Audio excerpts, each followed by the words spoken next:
Ready to effortlessly amplify your Instagram Reels by sharing them directly to your Facebook story? Let's jump right in. First, open the Instagram Reel you want to share and tap on the three dots located at the bottom right corner of your screen. A menu will pop up with several options. Look for and tap the option that says Share to. It's usually represented by a paper airplane icon.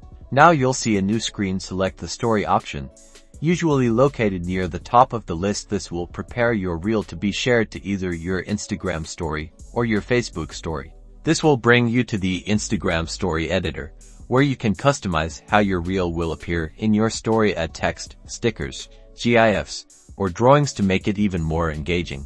Now, look for the option to share directly to your Facebook story. The button is generally located at the bottom of the screen and may say Share to Facebook story or Share to both. A confirmation message will appear briefly, indicating that your reel is being shared to your Facebook story.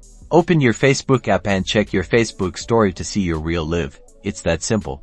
Now you know how to easily share your Instagram Reels to your Facebook story, expanding your reach and engaging with more people. Don't forget to like, subscribe, and share for more helpful tips and tricks.